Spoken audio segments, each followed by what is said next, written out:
This podcast is sponsored by nobody. Hey dudes, welcome to Splat from the Past, the only 80s themed horror sci-fi show where things can get totally radical. Now today I will be welcoming the gorgeous, the talented Tracy Brooks Swope Avildsen.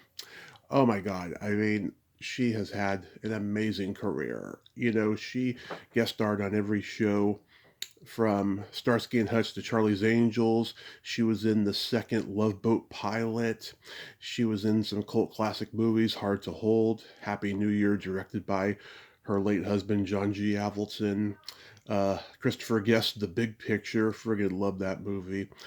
Um, she had scenes in William Friedkin's To Live and Die in L.A. that was cut, which I got to ask her about. Her parents were Herbert Swope, the journalist turned producer, and Margaret Hayes, the old Hollywood actress. And this is going to be a great conversation today. I've been looking forward to it, and I've been wanting to talk to her for a long time. She is awesome, and we have a lot of mutual friends as well. Also, rest in peace, past guest Sally Kirkland, a wonderful actress, wonderful force of nature, a true original. She was amazing and extraordinary. Go check out our interview from 2023, episode number 1779. I mean, there was no one like her, and there never will be. Also, happy Veterans Day, everybody. For all the brave men and women who fought for our country, thank you for your service. So yeah, here is my interview with Tracy Brooks Swope Avildsen.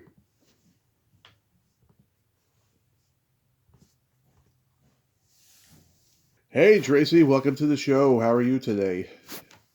I'm great. How are you? I am fantastic. Can't tell you what a great honor this is. Thank you so much for coming on today. Well, it's an honor for me, too. It's just really nice to know that someone has followed my work all these years. It's very flattering. It means a lot to me. My pleasure. My pleasure.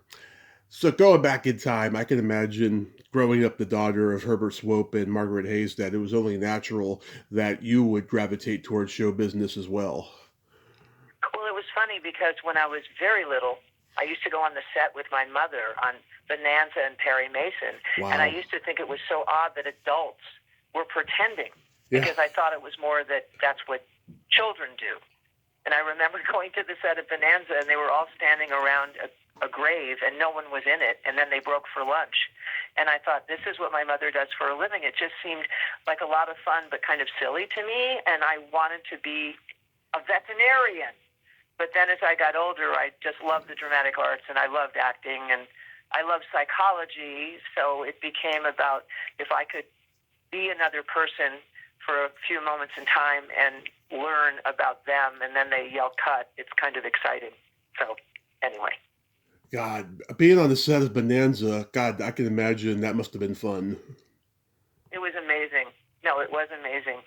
And just, growing up with all these people around me, that sounds like name dropping, but it was just our neighbors and our friends and my parents' friends. And my father started it years before. He was going to write a book called A Perfectly Normal Childhood because he grew up, with the people from the Algonquin Round Table. His father was a journalist, for the New York World. He was the first Pulitzer Prize winner and actually won 3 for a newspaper. Behind the German Empire and the Ku Klux Klan, and he was an amazing person too. So it kind of was a legacy. My father grew up with all these people like Einstein and Dorothy Parker and Roosevelt and Eisenhower, and so I guess I just inherited that love of being around people that were older and knowledgeable, and it was wonderful. You kind of take it for granted then. Yeah. Your dad was a producer on the Gregory Peck Western, The Bravados? Yes, he was, and he also was the original producer for the pilot of Dovey Gillis. Yeah, right. Oh, I love Dovey Gillis. I've actually interviewed Bob Denver's widow. Oh, really? Wow. And he discovered Bob Denver. They didn't. Marty Manuels was head of the studio then. And they were fighting against Bob Denver. They thought he was too old for the part. Yeah. And my father fought and won, and look what happened. Yeah. So Exactly. He was only like 25 or something when he got the role. Right, but he was too old. And then Rod Amato, I guess, who had written it and stuff. So that was then. But yeah, he fought, and Fox was a different studio then. Exactly. And your mom was in one of my favorite movies ever, The Blackboard Jungle. Yes, and she got nominated for an Academy Award for Best Supporting Actress. And I know I wish I had been older, but it was pretty exciting for her. Yeah. And she died very young, sadly. So Yeah. my mother. And she was great in that movie, though. She was wonderful. She was wonderful and sexy and hot, and she and Anne Francis, it was a great movie. It was a terrific movie. I can't believe you've seen all this stuff. It's so wonderful to talk to someone that really knows the history of, film. It's really nice.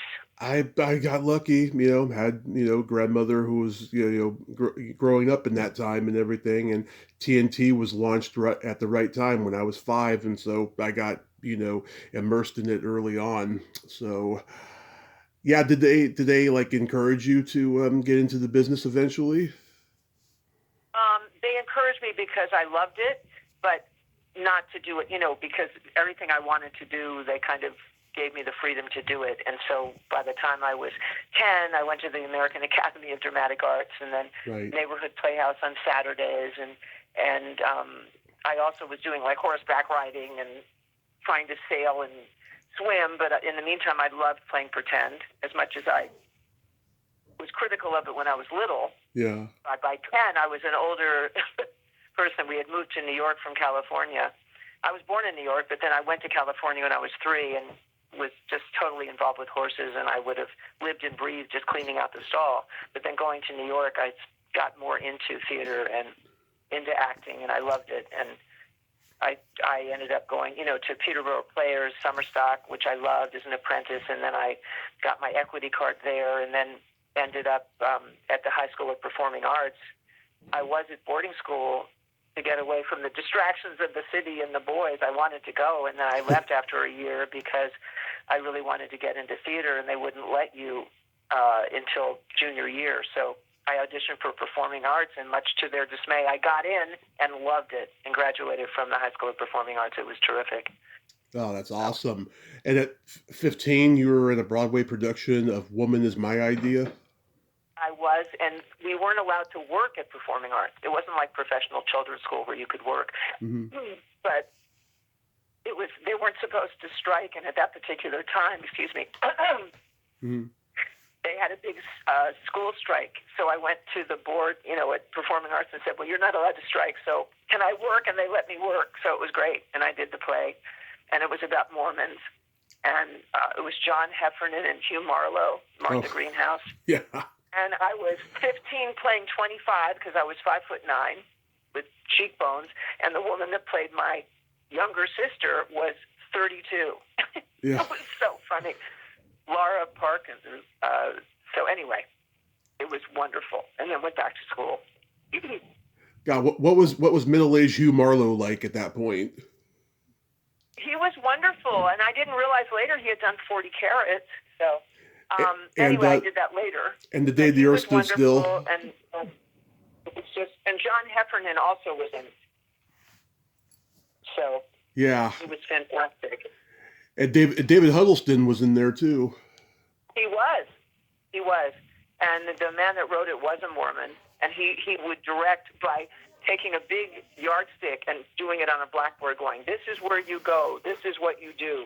It was so funny.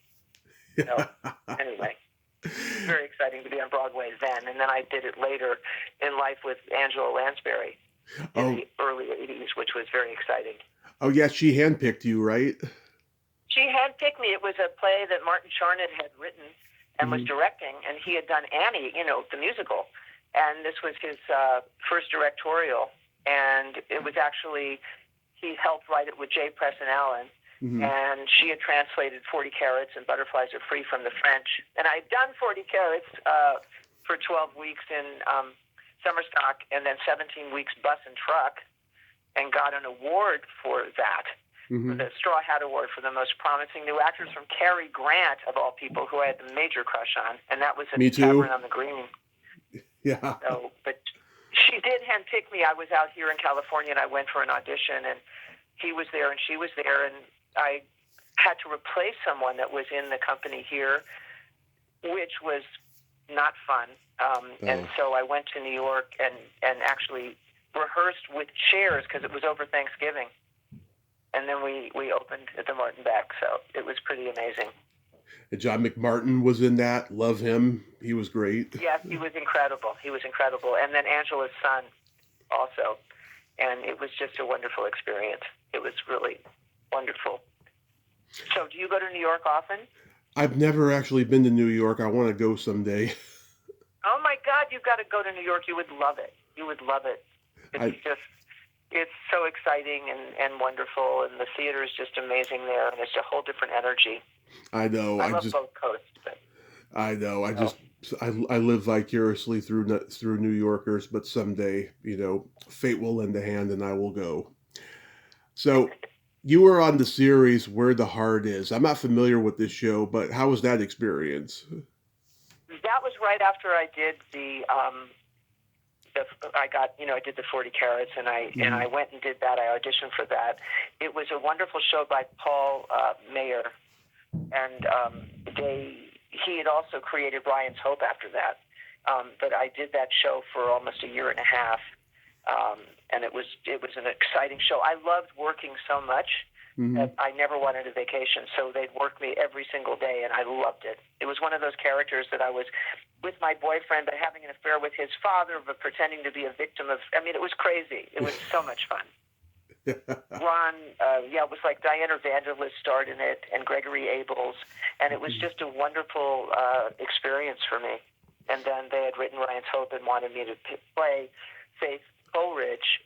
Shirley Rich was casting it, but instead I had to go to California because I got a part that play that Gardner McKay had written and done at the Actors Studio, and it was with Richard Dreyfuss and Geraldine Fitzgerald that he was directing, and then Norman Lloyd took over for him, and we did it for PBS, and it was just terrific. Geraldine Fitzgerald and Rick Dreyfuss played my brother, and it was quite a wonderful experience. So that's awesome. You did an episode of Love American Style. That must have been fun. I saw it recently. I wish I could find that episode. That was one of the first things they threw me out to do, and I flew back. I was so young, and I can't find it anywhere. Yeah, it's on YouTube. It's on YouTube. It's called Love and the Opera Singer. Your particular episode. Oh, really? Oh my God! If you could find it for me, that would be amazing. At least my daughter can know that I worked at a certain time. Yeah. So I'd love to find it. Sometimes it's hard to find. And in my father's era, they had the kinescopes. And so it's hard to, you have to digitize those. That's not easy either, finding people that can do it. Yeah. You and Frank Welker, you're at the bachelor pad, and he's like, you should see my Playboy room. You should see my bedroom. Playboy wants to declare it a national shrine. Oh my God, you are so funny. You've got to get me that episode. That's just incredible. I will. And then, he tells the opera story, and Burns and Schreiber's there, and Misty Rowe from Hee Haw. Yeah. Oh, Misty Rowe, I remember her. Yeah, she was terrific. Oh my God, these people. There's so many people that, you go through life with, and you realize who they are later. Because I was just watching The Offer, and I realized that, Miles Teller played Al Ruddy, and Al Ruddy was instrumental in giving me my first movie of the week that I starred with Mike Connors from Mannix in Canada, in Vancouver. And they flew me there to do it with Robert Reed, who I always had a crush on, with the Brady Bunch. Oh, yeah. So that was, Al Ruddy and Freddie Fields, that whole group. You don't even know who you're with then. He introduced me to Jimmy Carter at that particular time.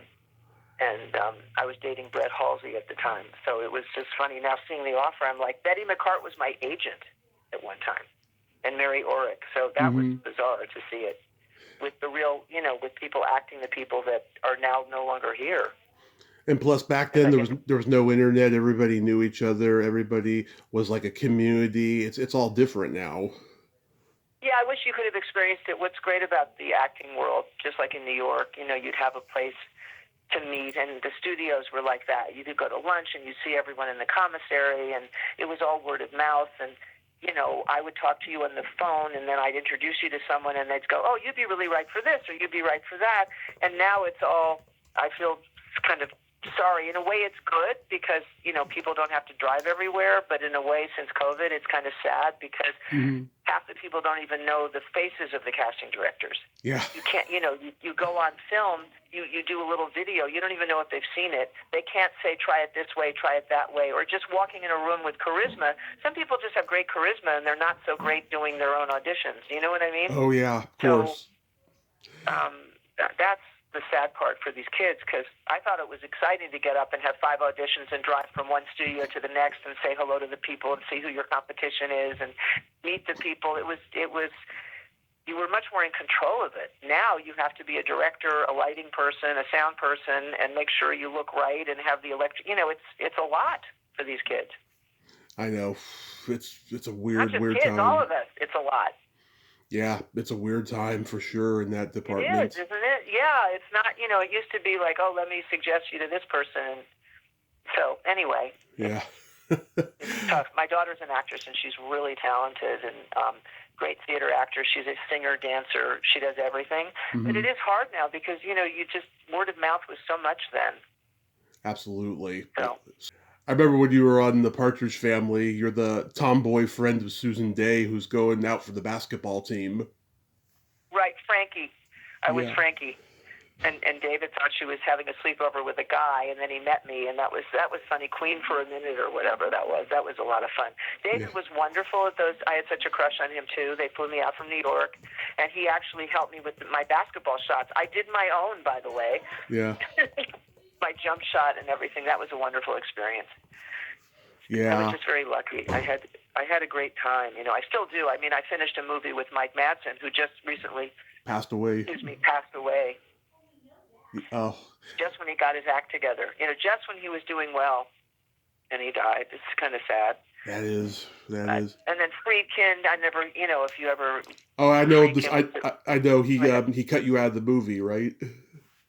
Well, it wasn't that he cut me out. Well, yes, he did, because the movie was over 3.5 hours long, and my storyline, wasn't moving the story along because it was really about the men. But he did feature me. It was so amazing for him because he's, has very high standards, and the fact that he did a whole segment on me and John Pankow and put me in the, the bonus reel or whatever it's called, and talked about it. It was incredible.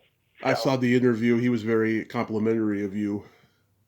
Oh my God, it was so touching and wonderful. And he had sent me champagne saying, thanks for your fine work. And when I auditioned for the part, I've never had something like that except with Angela Lansbury.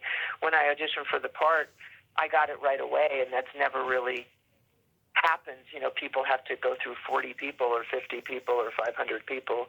And Gary Zuckerbrod passed it, and originally they weren't going to see. I had the audition, and then William Friedkin decided he wasn't going to see anyone that had done television, which is the opposite of Steven Spielberg, who loves everyone that does television. He, he's a big fan of TV, and that's where he chooses a lot of his cast when he was young. So I didn't get the message that they weren't going to see anyone from TV, and I went for the audition, and I got the part. Isn't that great? I didn't get the message. Yeah, it was a twist of irony there. You were in a couple of made-for-TV all-star disaster flicks, Terror on the 40th Floor and The Night That Panicked America. Anything stand out about those? Well, just when I work with Joe Sargent, he's incredible. And I also did the thing about Never Forget with Leonard Nimoy, about the whole Holocaust and the Jewish. So they were so much fun to do, like the all-star cast, and it was so much fun. Half the people that were in the movie you never worked with, but we find out later in life, oh, weren't you in that? Yeah, you were in that. A lot of people we worked side by side but didn't even know it. But they were a lot of fun. I had a lot of fun. Terror on the 40th Floor, Joe Campanella was my dad. I don't know if people even remember him anymore. Yeah. And The Night That Panicked America was so much fun. That was wonderful. The Orson Welles disaster. My father actually was alive at the time when he lived through that. He said it was crazy. Yeah. People really, that was true. I mean, that was nuts. Can you imagine? So it was a lot of fun, a good history for me, and I loved working with Joe Sargent, who had done The Night That Panicked America. I can't remember who did Terror on the 40th Floor. No, wait. Tim, I can't remember his name. That was when I was really young. Yeah, I interviewed the little girl that was in that, Tracy Savage. Oh, yeah. Yeah. Do you remember anything about her? Not really, no. No, I'm sorry, I just don't. That's okay. But it was just I would have taken you to all the studios, and like when we were at Fox when I did the Starsky and Hutch, Yeah. it was so much fun just to be there. And then from Starsky and Hutch, I did the Love Boat, I did Charlie's Angels. You know, you just keep going, you know, and you Yeah. kind of know everyone and know your competition and know the people that aren't. And know it was just such a wonderful time. I'm sounding like a 90-year-old or something, but I mean, it was just a wonderful time. And I guess it's still wonderful when you are working now, but it's just different. It's not as communal as it used to be. Nope. I saw that second Love Boat pilot. Someone uploaded a pretty bad VHS version on YouTube, and Diana Canova and Christy McNichol are sisters in that. I had Diana on earlier this year, and you play Celeste Holmes' daughter. Right. Well, actually, Craig Stevens and Marcia Strassman played Celeste Holmes' daughter. And my father was blind. Okay, I'm getting the names mixed up. Sorry. Yeah, no, it was me. You're right. No, you're right. And Christy McNichol was on that boat, and we had the best. That's a whole lot. That was so much fun. We had to be in body makeup all the time, and we were running around, you know, looking at people's doors and trying to look through keyholes, and we had the best time on that show. But Craig Stevens, yes, was my blind father, and Celeste Holmes was Marcia's mother, and we got them together. And the funny thing is, Celeste Holmes was at my real mother's wedding. Is that funny? Yeah. Years ago. But Marcia was wonderful. She's no longer with us, too. I mean, it's so sad.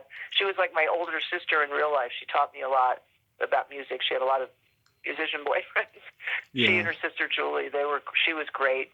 And yeah, she's no longer here. Henry Coleman, I guess, was the writer. And I did a lot for Spelling, who was the sweetest man in the world. Once you work for Spelling, you know, you kind of always did. Well, he started out as an actor, you know, so he liked actors. He did, and he was wonderful. And when I did the Starsky and Hutch again, I was too young. They thought they weren't going to see me. They thought I was too young for Paul. Mm-hmm. But guess what? I auditioned, got the part. That was great. It was wonderful. I just did a 50th anniversary with Paul out in San Diego. Because ours was one of the favorite shows, and fans came in from all over the world. Isn't that amazing? Yeah. After all that time. And, you know, David Soul is no longer with us, and it was just Paul and Antonio. And then I got up, and, you know, our love story, it was great. It's so hard to believe. 50 years, jeez. Wow. And I was only 10. I'm just kidding. But it was wonderful. You know, the fans are amazing. I think fans are just incredible people. And the fact that they fly over from Amsterdam, from Africa, from all these places just to have, like, dinner, you know? Wow. Yeah, and they go to the autograph shows, too, like the Hollywood show. Oh, yeah, no, I did that, too. But, yeah, they do. But it's kind of wonderful. You know, you really have to thank them, because without them, where would you be? It's like now with the internet, everything, you know, even for actors, it's not even about the work as much as how many likes you have. I know. You know what I mean? It's stupid. People buy that anyway. So it's so much more about me as opposed to the work. Not that there aren't great actors out there, but by the way, I just saw Nuremberg. Wow, that was amazing. Yeah, that's a constant conversation about how, you know, just people back then, especially actors, was just so much kinder and generous with their time, and just, I don't know. I mean, you could run into an actor like anywhere, you know, but then once the paparazzis and the stalker culture started, that all changed. No, it did. And the funny thing is, though, when you see it, a lot of these actors who complain about it call the paparazzi to say that they're going to be there, like, anonymously. Right. That used to happen up at Beverly Glen with Britney Spears. I mean, one of her people would call and say, she's going to be here today. So they'd all wait up there, you know, TMZ and everything, because, you know, they said she's going to be there. So how... I remember seeing Justin Bieber. Justin Bieber was on, this is when he was a lot younger, too. Yeah. Which is hard to believe because he's pretty young, but he was on Robertson or something sitting out by some ice cream shop, and everyone just walked by him. No one saw, and he was kind of upset about it, you know. So it's one extreme to the other, isn't it? They want all the attention, but then they don't want it. So it's weird. It's just kind of funny to me. I know. In the old days, go ahead. Sorry. I know the guys like William Holden and Victor Mature used to say, yeah, if you're worried about privacy, don't be a fucking actor. Well, no, exactly. That's what's such BS about it all to me. if you're going to do it, but don't start complaining about it. And then when no one calls you or says hello, then you're like, what about me? Look at me. It's the crock crap. So Yeah. it's a little like when Meghan Markle was like, oh my God, the paparazzi. Well, what do you expect? I mean, you're, married to the prince. Come on, like you didn't know he was a prince. I'm like, give me a break. Yeah. And there's pictures of her like when she was 16 wanting to marry a prince, and she's also an actor. So I just think sometimes it's like, it comes, you got to carry the load, I mean, that's just part of it, and you should know that. So I think it's kind of silly. But in the old days, it was different because people were just out there with everything, Yeah. It became, you'd talk to a movie star, and it would be kind of, you'd feel like you were getting to know them, but you never really did. Now everyone's like, bleh, like everyone vomits. You know everything, and you know too much sometimes. Yeah. So how was the Charlie's Angels experience? That was a lot of fun. It was with Cheryl Ladd. Mm-hmm. And we had a lot of fun. We'd sing around the set all the time, and it was great. I've had so much fun, and I love acting, and I take it very seriously, but I have so much fun because when you're prepared, you can have a great time. You know what I mean? It doesn't have to be all heavy duty. So I loved it. I had fun with everything I did. Theater, Friedkin also, I'm going off point now because you'd asked about Charlie's Angels, but it was a lot of fun. Did the girls get along? Because a few people have told me when they were on that set that the girls were very catty and competitive with each other, and they also didn't like the guest stars. A lot of times, Kate Jackson could be very cool. Mm-hmm. Jackie Smith was always lovely, very kind of distant but lovely. She's not the, you know what I mean? And Cheryl was great. She was just crazy and fun. And her brother actually went to Carnegie Mellon with my brother when they started Godspell or something years ago. But no, she was fun. It wasn't like that with me, but I know they get, when you become a guest star and you're on the show, it's such a short time. Mm-hmm. But they were okay. They weren't terrible. Okay. They weren't terrible. I didn't have a bad experience with them at all. The worst is when you get into a theater experience and you have a long-term thing and the people are weird because you have to kind of live with them. Right. But I've just been lucky. But when you get around insecure people, it's not going to be fun, Mm-hmm. And sometimes the men are more insecure than the women, though. That's what's weird. I worked with an actor. I starred in a film with him, and he used to drink a lot, and he was always hitting on me. But then when we came time to do the love scene in the movie, he couldn't handle it. I'm like, well, now we're doing a love scene. Let's do it, not when we're off camera. Yeah. And like changing the lines, he would change the lines, and we'd have a reading, and then he wouldn't say anything, and the director would pick it up. Kind of competitive in a weird way. It's like that happens a lot. And then I worked with Robert Blake on Beretta, but that was great too. He was, he was great then. Wonderful. Yeah. He was such a wonderful actor. That's so sad what happened to him. Oh, yeah. Like Hollywood Babylon 12, right? Yeah. God, that was sad. What was it like to work with John Eric Hexum on Voyagers? I loved him. We had the best time on the Voyagers. And there was a sequence with the dog. I don't know if you saw it, but it was the crazy dog that was, had rabies. And the dog that was supposed to work had another job. And so the dog that came on the show was an English sheepdog, and he was the sweetest dog. So we had to put shaving cream on him, and we go, oh my God, it was so funny. This dog was like laughing and sweet. But he was wonderful. He was one of the smartest people I've ever met. He used to go, not that smart though, because look what happened, how he died. But before that, he would make posters of himself and have his mother go with him, and he'd go to these car shows and sell posters and make about $25,000 on his own. Really smart that way. Kept his mother in the loop, and he was so sweet. When he did that show, I guess he was around 26 and beautiful, and they were going to do a spin-off of us because we had such great chemistry. And then what happened was horrible. I couldn't believe it. Yeah, couldn't believe it.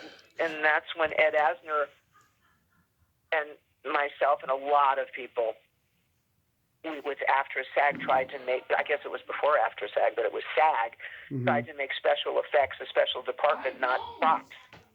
Because people didn't realize that blanks could kill you because it sounds like it's rubber, I mean, here's a blank, so what's that? But not when you put it to your temple and, pull the trigger, it's going to kill you, and that's what happened. I couldn't believe it. Yeah, and you also got to work with Suzanne Barnes. Yeah, she's lovely. We just Love found each her. other on Facebook. Love She was her. really lovely. She's a great, great lady. Yeah, I've had her and her husband Paul on. They're great people. She's beautiful. We had fun. And we shot on the Queen Mary out in Hmm. Long Beach in the engine room, and she was there. No, we had fun. She's lovely. We never really got to work together very much, but we were both on the show, and I've always liked her. And we just became Facebook friends again. It's so nice that we're all still here. It was what I told you. Yeah. So, Then you no, do. it's just. Then you do Hard to Hold. Yeah, It's Hard to Hold was hysterical. That was Larry Pierce's film. And that was a lot of fun too, up in San Francisco. And Billy Mooney, who I'm Yep. sure you must have talked to, and Tony No, I haven't. were the musicians. I've known Tony since I was like 11 in New York, and I had a big crush on him. And we used to run around on Halloween, and I'd spray him with crazy foam. Yeah. And my friend Beth Rudin DeWoody, who's a wonderful person, we used to run around there. And so it was so funny years later to do Hard to Hold, and there was Tony and there was Billy as the musicians. Yeah. Harry King and Stacy, who was Yep. my best friend, Stacy Melkin. Yep. They were in the audience with us going, Jamie. It was so much fun. That was a lot of fun to do. Yeah. I mean, it's not the best movie ever made, but it's charming It's because. I mean, I don't want to say terrible, but it's not a very good movie. But we had fun doing it. No, it's not a very good movie at all. It's charming because it's Rick Springfield, you know.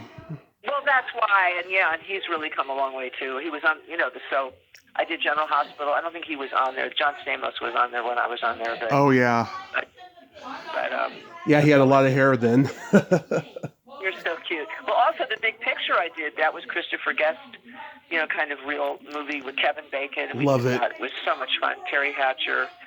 I loved that. J.T. Walsh. Yeah. Yeah.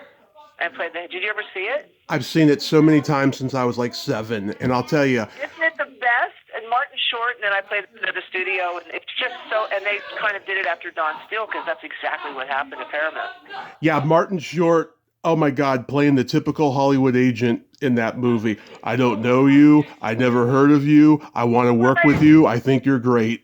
I love that. And the scene at lunch, when he kept ordering for himself and flirting with the waiter and never asked Kevin what he wanted at all. Right. I know, I loved it. That thing. He was so great. Everyone was great. And you when he made Michael McKean get out of the car because he had a phone call. Yeah. Yeah. That movie is incredible. And I thought Jennifer Jason Leigh was hysterical. When he goes, "Do you live here alone?" She goes, "Do you live here with anyone?" She goes, "Not that I know of." And she had all those, all those mannequins in the house. Everyone was so terrific. I love that. It's a very underrated movie. That look that you have in the movie, you look very sexy with the wet hair and the ponytail, and you got the long nails and the cigarette. Like, was there a long conversation about that look?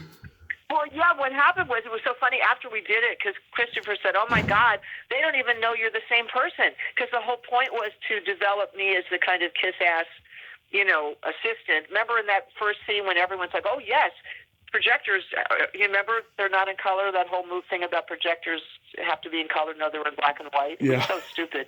And so after that scene, then I become head of the studio, and so people thought it was like 3 different characters. That's funny. Yeah. So I was trying to make it, they should have like worn a brooch or something so they'd know it was me. Was the whole scene improv? No, it was all scripted. Oh, so this was a scripted movie. Oh, yeah, this was one of his few scripted movies. Okay. Yeah. It was not improv. Yeah, and just like when I did Henry Jaglom, I just went to his memorial. It was sad, but Henry did Baby Fever. We all wrote the script, you know what I mean? We all wrote it at the time. Yeah. That's what Henry Jaglom did. But Christopher, with this movie, this was the one scripted film.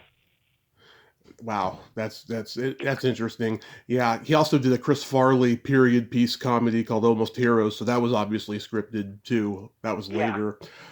He's so talented, and I kept saying to Jamie Lee, you should have played the head of the studio, but they won't work together.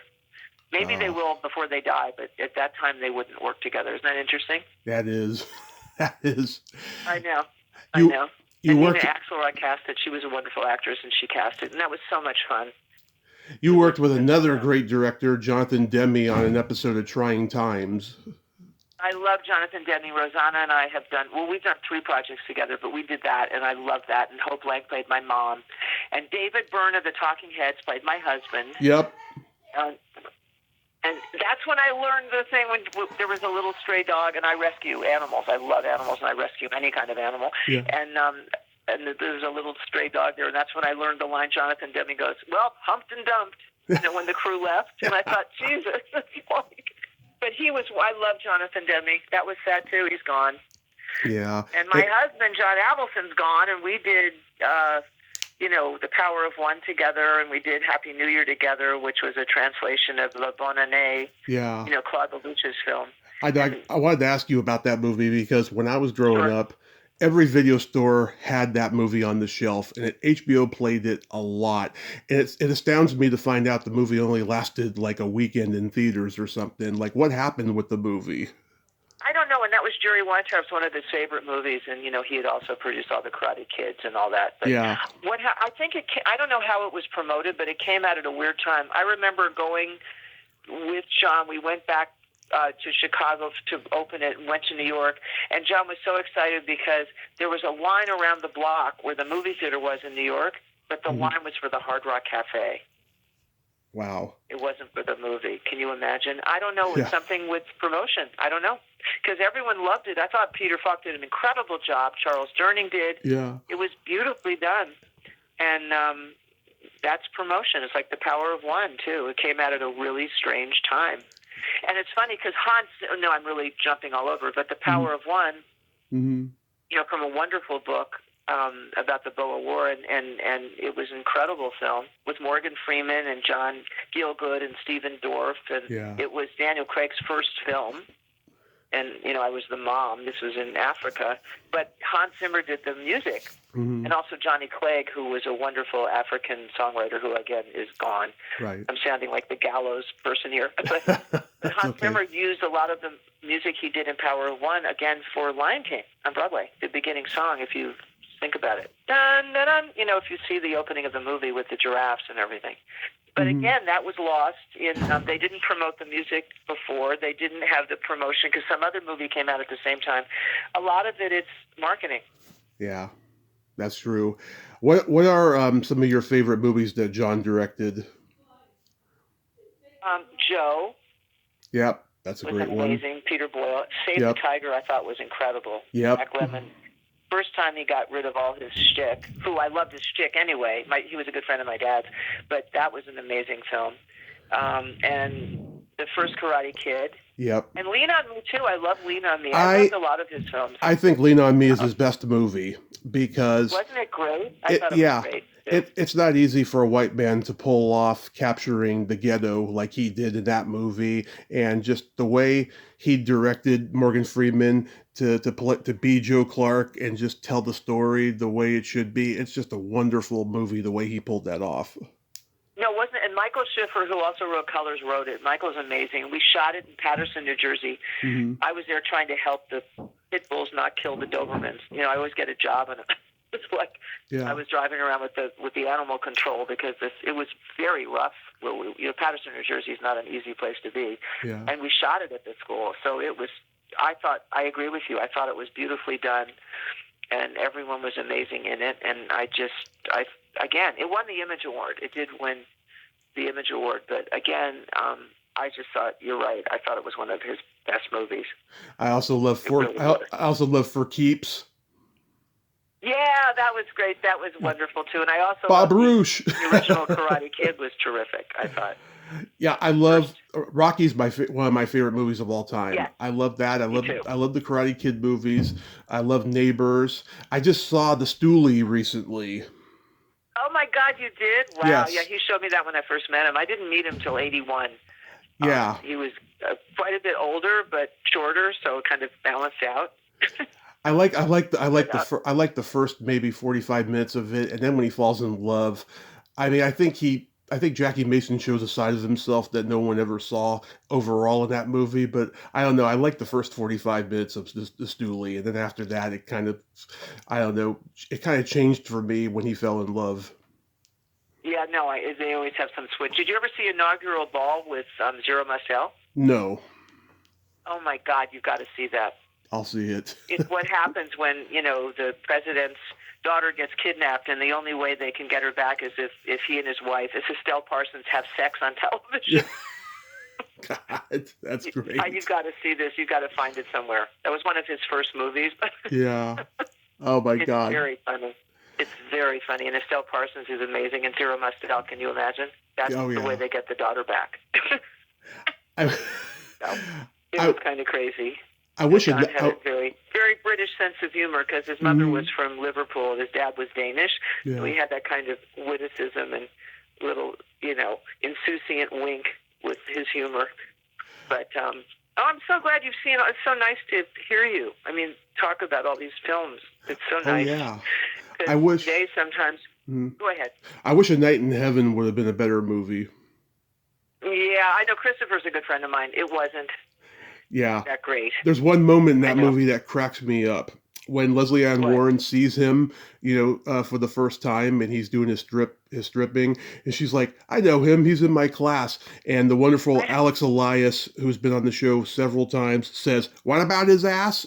Oh, that's so funny. That is so funny. That was wow. Yeah, that was fun. That was done in Florida. That was also Gene Kirkwood. Shot that in Fort Lauderdale. And Gene Kirkwood, brought him Rocky originally.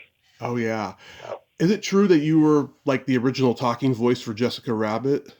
It is true. It is true. My agent, Sonia Brandon, was Commercials Unlimited, and they had a call for a voice. They weren't saying what it was, and so I had my picture and my voice, and I won out of all these people, and it was all very hush-hush. And it was for Bob Zemeckis, and when they called me to go to the set, and there it was. Yep, it was the original voice of Jessica. I can do it for you now, and I also did one of those voices for Dan Petrie for Toy Soldiers. Oh, nice. With Sean Astin.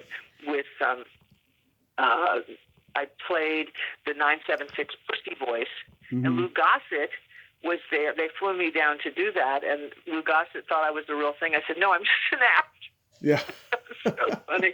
But yes, I did it. I did all the auditions with everyone, including Jimmy Woods, everyone. Yeah. And actually, they really wanted Jimmy Woods originally, but Disney wouldn't go for him. He was too dark after the Onion Field and all that. But yeah, I did all the stuff, and I was going to go to London and do the blue screen, now green screen, blue screen with Charles Fleischer. We had done a movie a week together, actually. A mountain climbing movie, which you probably saw, Crisis in Sun Valley. Probably. But Charles and I were there, and we did all of it. And John and I were, early together, and he didn't want me to go, and that's what I chose. So, yeah. And then they were gonna come back, and they were gonna use my voice. But then Howard the Duck came out, and it was such a disaster. Yeah. They were afraid that they wanted a name, and actually Kathleen Turner was with my agent too, and she had just blown up, and she was pregnant at the time, and they asked her to do it, and then her name leaked out, and it was, a smarter marketing move, I thought. But so yeah, I was the original Jessica, and I'll show you the picture that I sent with him at the time. But the funny thing is, Peter Seaman and Jeff Price wrote it, and Peter. This is how the world is so funny. Peter went to Hotchkiss, and I was at Dobbs. My best friend at the time, Nene Swift Seaman, who's Peter's wife. He wrote it, so I go on the set. He goes, "Tracy, what are you doing here?" I said, "I'm doing Jessica." And he wrote it. Is that funny? Yeah. So that's the small world. And they were like, "Oh, my God." It was very funny. I mean, you sound like wonderful. You sound like Jessica Rabbit now. I mean, I can tell the difference, that, she's got her voice, Kathleen Turner, and you got your voice, and they're very similar. Yeah, I know. And and it was funny because originally it was called Who Killed Roger Rabbit? It was much darker originally. I had Gary Wolf on the show, and we talked about, the origins of the book and then the movie. Yeah. Wow. No, it was pretty great. And, I still, Peter and Nene, it was so funny. But yeah, no, I did that when you get into the whole kind of sexy thing. It was a lot of fun. And Stephen was wonderful. Yeah. And I grew up with Amy. You know, this is the other thing. Amy Irving and her mother, Priscilla Pointer, played my mom on a soap. Mm-hmm. That was Where the Heart Is for almost a year and a half. And she became my daughter's kind of pretend grandmother because my mother had passed away when I was, you know, in my early 20s. Yeah. And so Amy and I came out. We were in California together. And she was at Lambda. And we went to visit her at, you know, the London Academy. And we were here. Isn't that? It's such a small world. Such a small world. And Priscilla just passed away at 100. And actually, her memorial is going to be in 2 weeks. So I'm blanking on the girl. I'm going all over the place, but it's all connected. It's just weird because Amy was married to Stephen, of course, and for 3 years. And I'm blanking on the girl's. I'm blanking on the girl's name, but this one actress that was in An Officer and a Gentleman, I think she wound up doing like, I guess the rotoscope for Jessica Rabbit in the nightclub scene or something. You mean Sean? No, not. Yeah, I forget. I forget her name, but the lead in. No, not the lead. She played like one of the friends in Officer and a Gentleman. I don't know. Yeah, something like that. I read that like a few years ago because I was thinking about I was trying to get someone on from that movie and stuff because I love that movie, but yeah, I can't remember her name. Now, wait, from which movie? There was an actress in An Officer and a Gentleman who played one of Deborah Winger's friends. That's what I thought. It's funny because the that did all the music for that just passed away. Another memorial. So anyway, that was such a wonderful movie too. Yeah. Now I was curious when you were talking earlier about the guy that you were having the awkward love scene with. Was that Michael Nouri on Inner Sanctum too? No, Michael. That's another story. Okay, no. Okay. But Michael. I met Michael when I was very young. Actually, my best friend Tom Penn, who is the son of Irving Penn, the photographer, and the nephew of Arthur Penn, the director, Bonnie and Clyde, etc. Michael used to date Tom's older sister, Mia. This is such a funny thing to say. And we used to read all his love letters. This is when I was like 10 or 11. He's quite a bit older too, you know. And so years later, I meet him. He's doing Last Convertible, and so was I. That's where I met Stacey Nelkin, my best friend, and the godmother to my daughter, and myself to her children. And we did that, and then Michael and I did Inner Sanctum too. Isn't that funny? After all those years, it's so bizarre. But no, that wasn't Michael. Oh, okay. So, how did you meet Tuesday Night? Tuesday and I did a lot of stuff together. We did a movie called Delusional together that we co-produced. Delusional.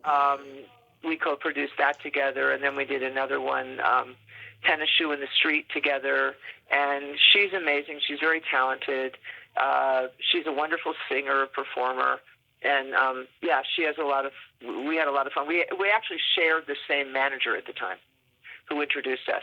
Mm-hmm. Yeah, I met her 8 years ago at a horror convention, and she's been on here 4 times, and I just adore her. You know, I feel sorry for what she has to go through in the horror world and dealing with crazy horror fans and stuff. You know, and I've had to tell her, you know, like, I'm not one of them. You can trust me. You know, I mean, we have each other's number. We text, you know, sometimes, but I could still see that there's a defense there. You know, it's really hard to be in the horror convention world. No, it's crazy, but she is. She's a wonderfully talented girl. I guess she moved to Oregon. Right, she did. She's not. Yeah, but she's terrific, and she's a wonderful singer. And wonderful singer. She was doing like Blondie for a while. She was great. And then there's another terrific actor. Do you know Suze Lanier? Oh yeah, I love Suze. She's great too. She's another one that we met years ago, but didn't really know each other. But she's wonderful. She's singing too. The two of them are, you know, wonderful with their singing too. I met Suze the exact same way, and just we became fast friends. And I have her on here like once a year, and she's just so wonderful. I love her. Isn't she the best? Well, they're very similar. The personalities, you know, they're very warm and funny and sweet, and you know, and Tuesday takes great care of her mother and her dogs. We're all like dog people, animal people. Yeah. So, it's pretty great. You know, they're both wonderful. But you are too. You're amazing that you have all this knowledge. How I about you? try. Do you have kids or dogs? What do you have? I have 1 dog and 2 cats, no kids, and I'm single, and I identify as bi. Oh, perfect. So you're open to anything. Exactly. It's great. It's great. What kind of dog do you have? Okay, I have 1 dog, and she's she's part Chihuahua, part weenie dog. We call her a Chiweenie dog. Oh, that's so cute. Oh, that's great. And that's wonderful. Yeah, Tuesday's got Chihuahuas, and she's a wonderful dog mommy. Oh I've got yeah. a giant 120-pound Anatolian Leonberger that I rescued from East Valley. That's the biggest baby you've ever met. He's so sweet. But, I helped Tuesday with her crowdfunding for her dog who was having some health issues a few years ago. Yeah. Yeah. Sad. It was really sad. So No, she's amazing. So do you like producing? Yes, it's a lot. It's like being a preschool teacher, kind of. You know, you have to organize everyone and get them all together, and then you think it's all together, and then one piece of it falls apart, then you got to lift that up. It's a lot. It's exciting when it works, you know? And it's also people's personalities and who doesn't like who. That's human beings. I think that's why AI is taking over. Yeah, I know. God, I I don't want to think about that. It's so funny. It's scary. No.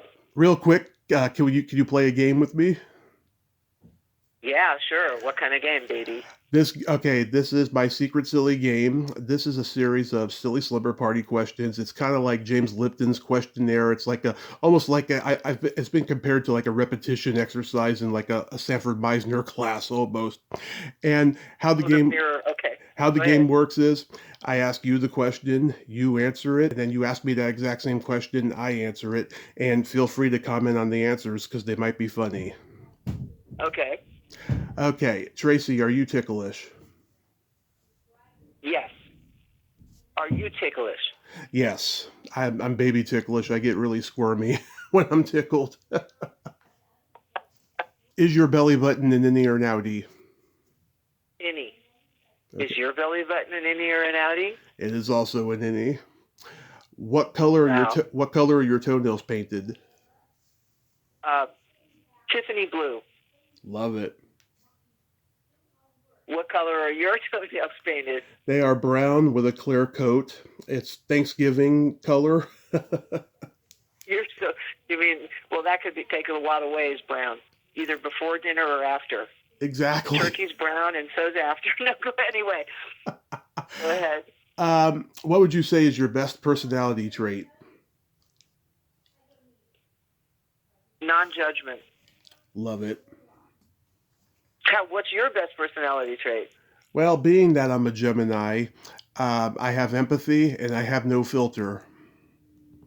I love it. That's my rising. That's so funny. What's your guilty pleasure? Sugar. What's your guilty pleasure?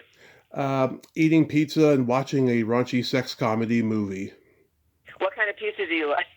I love pepperoni, sausage, mushrooms, not on the same slice, but just, various, toppings like that.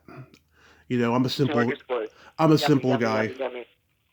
If you could have anything named after you, what would it be? An animal sanctuary. Love it. If you had anything named after you, what would you have? Get ready for this. A vibrator. I'll buy it. Yeah, I'd call it the Tommy Chatsy. You're so funny. Oh my God. Thank you. Do it, baby. Well, I heard that you can get your name engraved on one. Maybe I'll do that, Oh, that's so funny. Well, 2 heads are better than 1, right? Exactly. And then my favorite question, is there a stinky smell that just makes you gag? Yeah, like an old... This is weird. An old diaphragm. Oh, God. I've never had that answer before. Is there one that makes you sick? Either farts or feet. Oh, yeah, feet. Oh, feet. Feet are not my thing, yeah. Yeah. Yeah, farts too. But, yeah, the diaphragm, don't ever do that. No. Don't ever smell it. Especially after I've been stuck in there for like a month. Just kidding. Yeah. Oh. That's hilarious. I have Ew. I have a couple jokes for you. Okay, what? I want to hear. Okay, what do you call a boy that doesn't masturbate? I don't know. A liar. That's great. What kind of meat does a priest eat on Friday? What? None. Oh, ain't got none, ain't getting none. Oh my God, you're so funny. More. How do you finger a virgin? How? Very gently.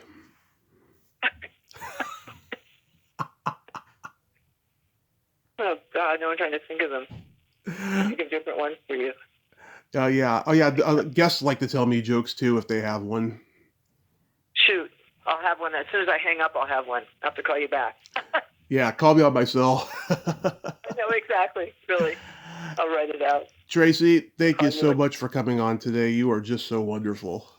You are. You're the best. Thank you for reaching out. I love talking to you.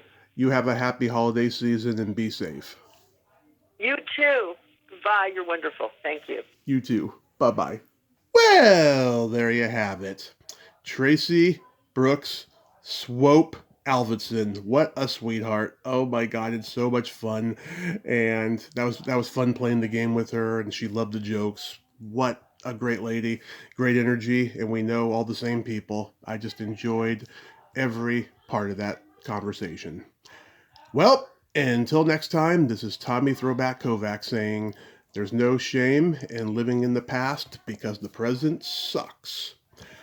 Later, dudes!